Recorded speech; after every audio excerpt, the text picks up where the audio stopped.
Assalamualaikum warahmatullahi wabarakatuh. Kembali berjumpa dengan saya, Heru Benarif. Wah, senang sekali nih kita terus menjumpai Anda semua dalam kondisi sehat walafiat. Itu doa saya juga untuk Anda semua ya. Dan hari ini saya kira sebagian besar dari rakyat Indonesia itu sedang memusatkan perhatiannya ke Pengadilan Negeri Surakarta atau Pengadilan Negeri Kota Solo. Karena hari ini akan berlangsung sidang perdana gugatan keaslian ijazah SMA dari mantan Presiden Joko Widodo. Ini sidang memang yang sangat ditunggu-tunggu. Tetapi secara mengejutkan, ternyata salah satu anggota tim pengacara yang menggugat ijazah Jokowi itu malah lebih dulu dijadikan tersangka oleh polisi. Dan kasusnya nggak beda jauh dengan Jokowi, yakni pemalsuan dokumen. Ini yang ada kaitannya juga dengan ijazah, karena dia katanya memalsukan ijazah nomor induk mahasiswa dan juga transkrip nilai dari satu kampus yang dia digunakan untuk pindah ke kampus lain, dan kemudian dia mendapatkan gelar sarjananya, sarjana hukumnya itu. Kalau itu yang terjadi, ini apa semacam, kalau anak sekarang nyebutnya plot twist gitu ya, nyebutnya ya, atau apa sih? Pokoknya jadi sangat menarik gitu ya kasusnya ini. Apakah ini merupakan serangan balik dari Jokowi yang menunjukkan bahwa dia masih sangat berkuasa, dan semacam peringatan agar jangan macam-macam dengan mempersoalkan keaslian ijazah dari mantan presiden itu, atau ini sebenarnya kasus hukum biasa saja yang terjadi ya kebetulan. Tapi kok kebetulan sekali, karena ini penetapan tersangkanya sehari sebelum sidang perdana. Jadi kalau dalam politik kan selalu ada game, tidak ada kebetulan dalam politik. Kalau ada yang terjadi kebetulan, percayalah bahwa itu sudah direncanakan sebelumnya. Kan begitu ya, ada gamenya ya. Sebelumnya ini Presiden Joko Widodo juga sudah memberi peringatan. Dia akan mengambil tindakan hukum terhadap mereka-mereka yang menduga ijazah dia palsu, karena menurut dia ini sudah mencemarkan nama baik dan juga ini menjadikan fitnah di mana-mana. Bahkan disebutkan itu sudah ada 4 orang yang akan dilaporkan oleh Joko Widodo ini karena sudah menyebar fitnah gitu. Nah, siapa pengacara ini? Ini namanya memang tidak cukup dikenal. Misalnya seperti Dr. Muhammad Taufik gitu ya, yang menjadi prinsipal dari gugatan terhadap Jokowi ini. Yang sekarang ini sudah ditetapkan jadi tersangka oleh polisi itu namanya Zainal Mustafa. Dia ini salah satu pengacara dari tim tolak ijazah palsu usaha nggak punya malu atau tipu UGM yang melaporkan Joko Widodo atas dugaan ijazah palsu SMA dia. Nah, seperti saya sebut tadi, ternyata dia ditetapkan sebagai tersangka atas kasus pemalsuan dokumen. Ini ironis banget ya, Pak Jokowinya yang digugat, ini belum jadi tersangka gitu, malah dia yang penggugatnya ini yang lebih dulu jadi tersangka. Soal penetapan Zainal Mustafa sebagai tersangka itu dibenarkan oleh Satuan Reserse Kriminal Polres Sukoharjo. Ini ya bertetangga dengan Solo lah ya. Jadi katanya itu penetapan tersangkanya itu sebenarnya hari Jumat yang lalu, tanggal 18 April. Ini Kasat Reskrim Polres Sukoharjo namanya Ajun Komisaris Polisi Jainuddin. Tapi ini ketika dia dikonfirmasi oleh wartawan itu kemarin, jadi pada hari Rabu tanggal 23 April 2025, dan sekarang ini kan tanggal 24. Jadi ya kalau media kemudian ada yang menulis macam-macam H-1 ke persidangan Jokowi, kemudian ini pengacara yang justru dari tersangka, nggak salah juga karena konfirmasinya seperti itu. Saya banyak membaca ini, ada di kompas.com, ada di tribunnews.com. Tribun kan juga grupnya Kompas ya gitu ya. Dan jadi artinya berita ini sudah terkonfirmasi betul bahwa Zainal Mustafa itu menjadi tersangka. Nah, apa kasusnya gitu? Kok bisa mendadak dia jadi tersangka? Kalau menurut keterangan dari Ajun Komisaris Polisi Zainuddin, Zainal Mustafa itu sudah dilaporkan ke Polres Sukoharjo itu sebenarnya sejak tahun 2023 lalu. Ya, dan kemudian pelapor ini adalah pengacara bernama Asri Purwanti. Dan kasus ini kata dia setelah masuk kami lidik, lalu naik ke penyidikan dan terbit laporan polisi pada tanggal 6 Oktober 2023. Berdasarkan hasil penyidikan, Zainal Mustafa katanya diketahui menggunakan dokumen palsu untuk pindah kuliah dari Universitas Muhammadiyah Surakarta ke S1 Hukum Universitas Surakarta, UNSA. Jadi sama-sama swasta ini ya. UNSA ini kampus yang dulu menjadi terkenal karena ternyata salah satu mahasiswanya yakni Almas Syakibiru itu kan yang kemudian menggugat ke Mahkamah Konstitusi dan kemudian menjadi jalan sehingga calon wakil presiden Gibran Rakabuming bisa lolos karena meskipun usia dia belum memenuhi 40 tahun sebagaimana syarat undang-undang, tapi normanya kan diubah kan pernah atau sedang menjadi kepala daerah yang terpilih melalui pilkada. Ya, jadi lolos lah. Dan Almas Syakibiru ini mahasiswa dari Universitas Surakarta ini pelakunya. Nah, balik ke kasus Zainal Mustafa tadi, dokumen palsu itu ya ini berupa surat keterangan pindah dari Universitas Muhammadiyah Surakarta, terus kemudian ada transkrip nilai dan lain-lain yang ternyata mencantumkan nomor induk mahasiswa yang tidak sesuai. Nomor induk mahasiswa itu ternyata adalah milik mahasiswa lain yang sudah drop out dari UMS. Dan setelah dikonfirmasi ke Universitas Muhammadiyah Surakarta, ternyata memang Zainal Mustafa ini bukan mahasiswa Fakultas Hukum di sana, tapi dia memang lulus dari sana dari UMS ini dengan strata ya dengan jenjang pendidikan S1 sarjana pendidikan. Jadi dia tidak memiliki gelar SH itu yang asli gitu ya karena prosesnya tadi memalsukan itu menurut versi polisi. Tapi kan kemudian orang tanya-tanya kenapa kalau kasusnya tahun 2023 kok baru ditetapkan sekarang dan kemudian meledak ke media itu pada H-1 semenjelang pengadilan gugatan Pak Jokowi ini gitu ya. Kan ini tentu saja menimbulkan spekulasi. Hari ini kan Pak Jokowi itu menghadapi dua persoalan hukum di Pengadilan Negeri Surakarta ini. Yang pertama soal gugatan ijazah palsu dari SMA dan kedua adalah soal gugatan wan prestasi SMK. Tapi saya ajak Anda untuk fokus sajalah ke kasus yang ijazah palsu ini karena ini jauh lebih penting. Sementara kasus SMK itu sedikit meragukan karena menurut Muhammad Taufik yang sekarang menggugat ijazah Pak Jokowi itu justru itu adalah upaya untuk melindungi Jokowi supaya kasusnya tidak digugat lagi gitu karena yang ini dipastikan dia akan menang, jadi kalau digugat lagi namanya nebis in idem, nggak boleh satu kasus kemudian diadili sampai 2 kali gitu, kecuali kalau ada novum atau bukti baru. Ini sekarang coba kita dengar ya penjelasan dari AKP Zainuddin ini ya, apakah ini memang ada permainan seperti itu, ini upaya untuk semacam cywar kepada mereka-mereka yang berani-beraninya menggugat Pak Jokowi, dan kemudian juga menunjukkan bahwa tangan Pak Jokowi itu masih kemana-mana, kekuasaan dia masih kemana-mana, bisa sampai mengerahkan aparat kepolisian. Itu kan spekulasi yang berkembang seperti itu, tapi soal ini ditepis oleh Zainuddin, karena kata dia, penyidikan kasus dokumen palsu Zainal Mustafa itu sempat terhenti karena dia maju menjadi calon anggota legislatif DPR RI pada pemilu 2024. Setelah Zainal ini diketahui nyalek, kan kemudian ada instruksi dari Pak Kapolri, kalau nyalek jangan ada pemeriksaan-pemeriksaan apa-apa, khawatirnya dikira kriminalisasi. Ya, kita lalu pending, kata dia. Yang betul pada tahun 2024 itu menjelang pemilu legislatif dan juga menjelang pemilu pilpres itu ada instruksi dari Kapolri untuk menghentikan sementara, untuk menghold dulu ya kasus-kasus yang berkaitan dengan para kandidat ini. Setelah pemilu 2024 usai, Polres Sukoharjo kembali membuka kasus dugaan dokumen palsu Zainal Mustafa. Dan katanya mereka ini memutuskan itu, menetapkan itu setelah mendatangkan saksi ahli dari Universitas Diponegoro, Universitas Airlangga, dan Universitas 11 Maret Solo. Oke lah ini ya, saya kira sementara bisa kita terima. Tapi kenapa kok pas banget gitu loh ya? Kan katanya kan tahun 2004 setelah, kalau pemilu legislatif kan sudah cukup lama tahun 2024 sampai sekarang gitu. Kenapa baru jalan sekarang? Jadi apapun memang prosesnya cukup lambat ini ya.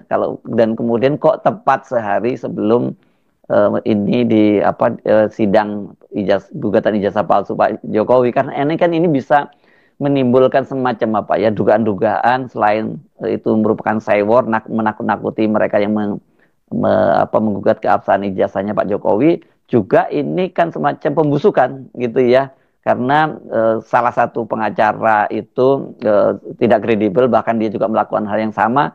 Ya berarti mereka gugatannya tidak layak. Bisa saja itu opini publiknya digiring ke seperti itu. Apalagi kalau berkaitan dengan Pak Jokowi. Tapi oke lah, itu kan kita mesti fair, kita mendengar penjelasan dari kedua belah pihak, itu baik yang dijadikan tersangka maupun yang menjadikan tersangka, dalam hal ini kepolisian gitu ya. Bahwa soal Anda punya penilaian bahwa wah ini bagian dari upaya Pak Jokowi menakut-nakuti atau mengancam orang-orang yang akan yang akan menggugat ijazah dia, boleh-boleh saja. Yang namanya itu persepsi gitu. Tapi konstruksi hukumnya seperti itu yang dijelaskan oleh polisi setidaknya. Nanti pengadilan yang akan membuktikan itu, apakah betul seperti itu. Nah, ini Zainal Mustafa ini setelah ditetapkan jadi tersangka, dia harus datang memenuhi panggilan penyidik itu nanti pada tanggal 28 April 2025. Tapi saya kira dengan dia ditetapkan jadi tersangka, harusnya tim juga mencoret nama Zainal Mustafa ini ya, karena kredibilitasnya, nama baik dan integritas dari para penggugat Jokowi ya, itu jadi dipertanyakan. Lu sendiri juga memalsukan berkaitan dengan ijazah kok menggugat Jokowi, kan bisa seperti itu.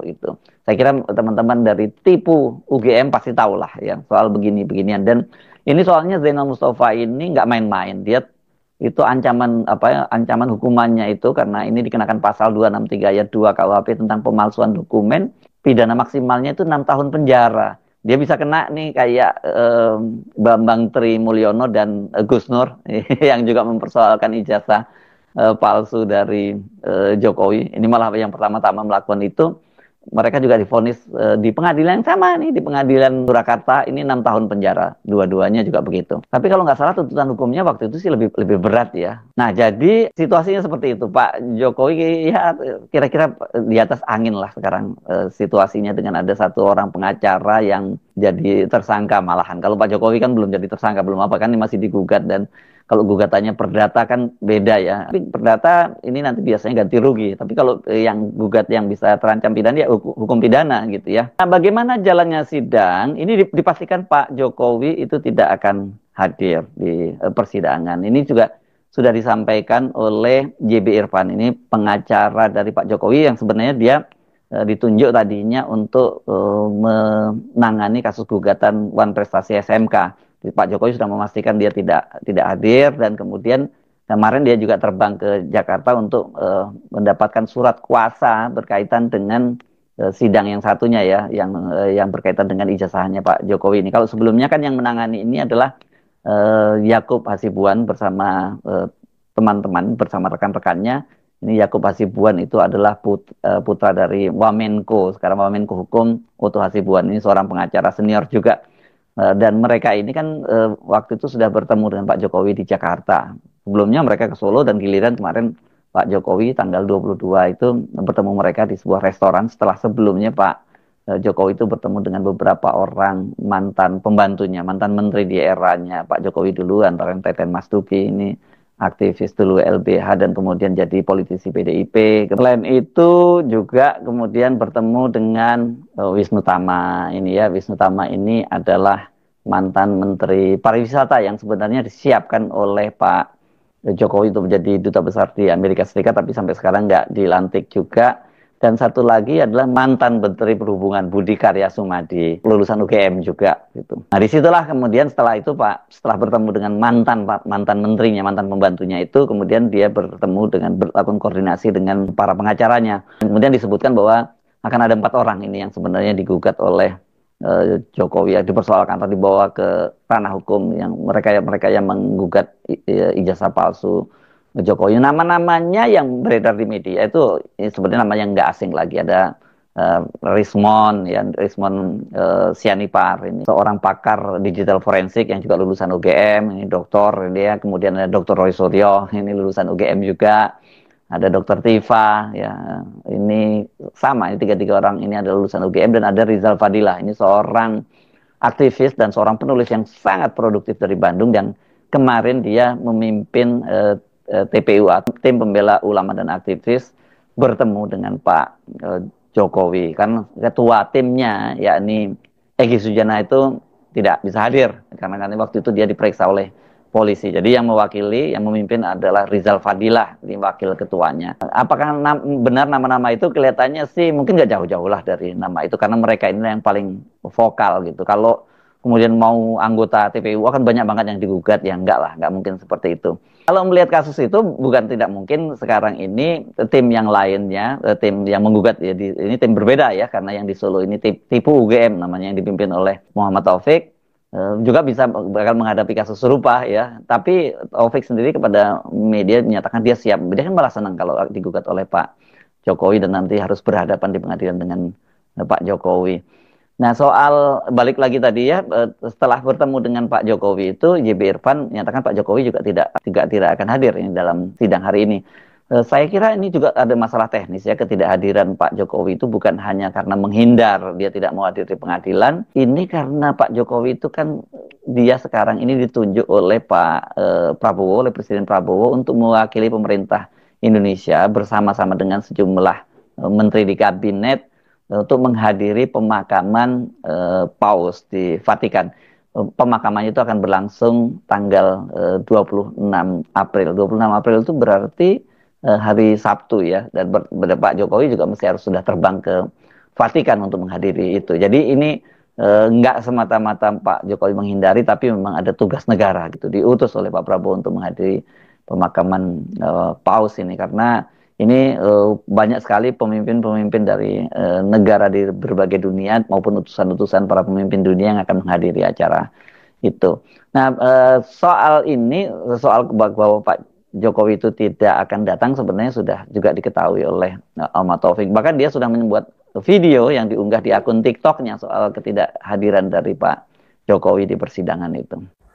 Oke guys, aku mau menanggapi tentang sikap inkonsisten Pak Jokowi dan sebenarnya juga sudah kita prediksi ya. Dia awalnya mengatakan kalau pengadilan yang memerintahkan saya akan datang, tapi akhirnya dikoreksi bahwa dia tidak mungkin datang, tidak mungkin menunjukkan ijazah karena akan jadi presiden. Saya komentari dua hal. Buat masyarakat harus paham ya, bahwa perkara Pak Jokowi ini adalah perkara pribadi ya. Jadi bukan perkara kenegaraan. Makanya saya juga tidak mengerti kenapa PH-nya itu anaknya Wakil Menteri Hukum, Wakil Koordinator Menteri Hukum dan HAM, ya, juga ada menantunya, ada iparnya, dan ada kawannya. Saya tidak mengerti itu pertimbangannya apa, seolah-olah ini sedang membela kepala negara. Jokowi today is not president ya. Jokowi itu sama dengan kita semua yang ada di sini. Jadi itu sikap inkonsisten. Aku nggak ngerti itu pertimbangannya apa itu. Lantas apakah di dalam perkara ini juga menggunakan APBN atau tidak? Tapi yang pasti netizen harus tahu Jokowi saat ini he is not president. Sekarang dia bukan presiden, he is nobody. Dia itu bukan siapa-siapa, dia sama dengan warga negara yang lain. Maka ketika backupnya demikian rupa ya, maka muncul pertanyaan itu. Ada yang salah di dalam ketatanegaraan, itu yang pertama. Kemudian yang kedua, hadirnya peserta Sespim Polri. Ini satu hal yang tidak bisa diterima, dan ini orang-orang yang menurut saya mengecilkan hukum ketatanegaraan, mengecilkan keberadaan Pak Prabowo ini. Mereka itu polisi aktif kok datang ke tempatnya Jokowi, mestinya ya lebih layak datang ke tempatnya Pak Prabowo begitu, atau mungkin wakil presiden begitu ya.